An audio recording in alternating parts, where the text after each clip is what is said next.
ಕರ್ನಾಟಕದ ಮಾವು ಬೆಳೆಗಾರರು ಎದುರಿಸ್ತಾ ಇರುವ ಸಮಸ್ಯೆಗೆ ಸರ್ಕಾರದಿಂದ ತುರ್ತು ಬೆಲೆ ಕೊರತೆ ನಿಗದಿಯಾಗ್ತಾ ಇಲ್ಲ. ಮಾರುಕಟ್ಟೆ ಮಧ್ಯಸ್ಥಿಕೆ ಯೋಜನೆಗೆ ಜಾರಿಗೆ ತರುವಂತೆ ಮುಖ್ಯಮಂತ್ರಿ ಸಿದ್ದರಾಮಯ್ಯ ಅವರು ಶುಕ್ರವಾರ ಕೇಂದ್ರ ಕೃಷಿ ಮತ್ತು ರೈತ ಕಲ್ಯಾಣ ಸಚಿವ ಶಿವರಾಜ್ ಸಿಂಗ್ ಚೌಹಾಣ್ ಅವರಿಗೆ ಪತ್ರವನ್ನು ಬರೆದಿದ್ದಾರೆ. ಸದ್ಯದ ಸುಗ್ಗಿಯಲ್ಲಿ ಮಾರುಕಟ್ಟೆ ಬೆಲೆಗಳಲ್ಲಿ ತೀವ್ರ ಕುಸಿತದಿಂದಾಗಿ ಕರ್ನಾಟಕದಾದ್ಯಂತ ಮಾವು ಬೆಳೆಗಾರರು ಎದುರಿಸ್ತಾ ಇರುವ ತೀವ್ರ ಸಂಕಷ್ಟದ ಬಗ್ಗೆ ಗಮನ ಸೆಳೆದು ಕೇಂದ್ರ ಸಚಿವರಿಗೆ ಪತ್ರ ಬರೆದಿದ್ದಾರೆ. ಈ ಪತ್ರದಲ್ಲಿ ಸಿಎಂ ಹೇಳಿದ್ದೇನು ಅನ್ನೋದನ್ನ ನೋಡೋದಾದ್ರೆ, ಪ್ರಮುಖವಾಗಿ ತೋಟಗಾರಿಕಾ ಬೆಳೆಗಳಲ್ಲಿ ಮಾವು ಕೂಡ ಒಂದಾಗಿದೆ.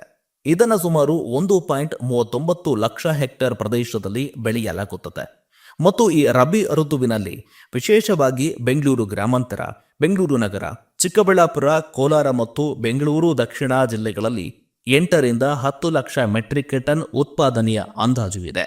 ಮೇನಿಂದ ಜುಲೈವರೆಗಿನಲ್ಲಿ ಮಾರುಕಟ್ಟೆಗೆ ಹೆಚ್ಚಿನ ಪ್ರಮಾಣದಲ್ಲಿ ಹಣ್ಣುಗಳು ಬರೋದ್ರಿಂದ ಬೆಲೆಗಳಲ್ಲಿ ಗಣನೀಯ ಏರಿಳಿತಗಳು ಕೂಡ ಉಂಟಾಗ್ತಾ ಇದೆ.